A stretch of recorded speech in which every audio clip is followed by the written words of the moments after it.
गांव की पंचायती बताना तो पड़ेगा और शायद ये आप लोगों को सुनकर अच्छा भी लगेगा।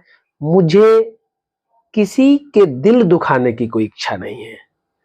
गांव के पंचायती बचपन से मैं देखते आ रहा हूं। होता क्या है, जब गांव में दो पटीदार, दो भाई, दो परिवार के बीच किसी बात को लेकर वाद विवाद होता है, वाद विवाद बढ़ जाता है, तो होता क्या है? होता यह है कि जो पीड़ित होते हैं या फिर जिनको ये लगता है कि मेरे साथ नाइंसाफी हो रही है, मेरा हक मेरे अपने भाई पटीदार के द्वारा लिया जा रहा है, मैं कमजोर हूं और मुझे लोगों को एकत्रित करना चाहिए। सबसे पहले उसका रिएक्शन क्या होता है?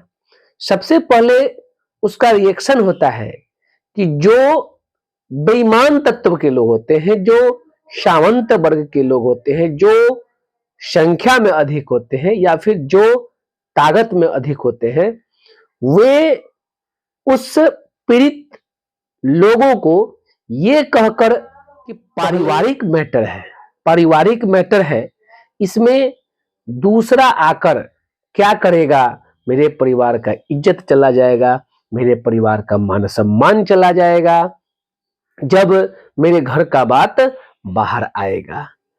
इस पर मैं ये बोलना चाहूंगा कि सबसे पहले तो आपका मान सम्मान यदि कहीं है तो उसी समय चला गया जब आप अपनों को एकत्रित ना कर सके, उसी समय चला गया।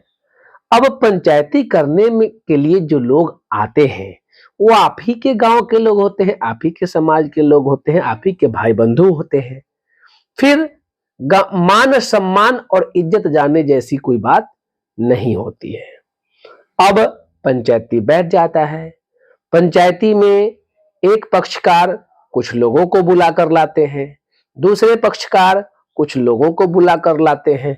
कुल मिलाकर 10, 15, 5, 2, 4 की संख्या में लोग पंचायती करने के लिए बैठ जाते हैं। अब होता क्या है और क्यों पंचायती फेल करते हैं, उसका मुख्य कारण है जब एक पक्षकार कुछ लोगों को बुलाकर लाते हैं तो दूसरे पक्षकार ये मान लेते हैं कि अमुक अमुक जो लोग आए हैं वो उनके लोग हैं, और जब दूसरा पक्षकार किसी को बुलाकर लाता है तो पहला पक्षकार यह मान लेता है कि वे लोग जो बुलाकर लाए हैं वो उनके लोग हैं। इस बात को समाप्त करना पड़ेगा, इस सोच को समाप्त करना पड़ेगा। क्यों? क्योंकि जो लोग आते हैं, हो सकता है एक दो लोग ऐसे होंगे जो ये सोचते होंगे कि मुझे जो बुलाकर लाया है मुझे उसी के पक्ष में अपनी बातों को रखना है, परंतु ऐसा होता नहीं है। क्योंकि जो लोग आते हैं वो निष्पक्ष आते हैं, वे दोनों के लिए आते हैं, वे सही बात कहने के लिए आते हैं, वे धर्म की कुर्सी पर बैठे हुए होते हैं और उनको हमेशा धर्म संगत, युक्ति संगत और न्याय संगत ही बातें कहना चाहिए, कहते भी हैं। अब एक पंचायती तो इसलिए फेल कर जाता है कि आप यह मान लेते हैं कि पंच के अमुक अमुक लोग उनके हैं और पंच के अमुक अमुक लोग मेरे हैं। दूसरा सबसे बड़ा कारण कि जो पंच होते हैं, पंच को आप कुछ कहने ही नहीं देते हैं, आप अपनी बातें कहने लगते हैं, आप अपने गिला शिकवा कहने लगते हैं, चूंकि आप अदिया गुदिया कहने लगते हैं। जो मुद्दा की बात है वो तो पंचायती में आता ही नहीं है, और आता भी है तो कब? जब समय बीत जाता है, लोग उब जाते हैं आप लोगों के व्यवहार से। अब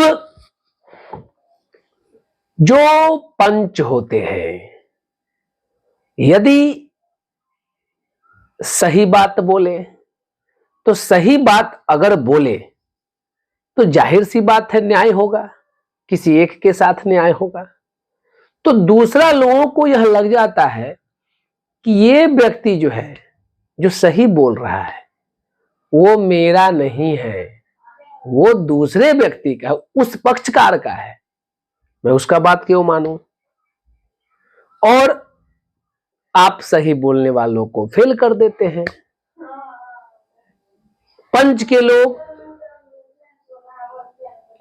सख्ती से अपनी बात को नहीं रख पाते हैं, क्योंकि उनके लिए दोनों आप बराबर होते हैं।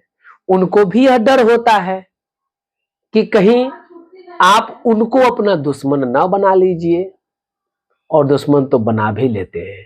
दुश्मन का क्या है, दुश्मनी का क्या है, कहा गया है, हमारे पूर्वजों ने कहा है, सभा के चूकल और मेहरी के मारल इंसान अच्छा नहीं होता है। तो पंच में बैठने का यदि आपको मौका मिले तो सही बात कहिए, बिना डरे हुए कहिए, और पूरे हिम्मत के साथ अपनी बातों को रखिए। लोग तो दुश्मन बनाएंगे।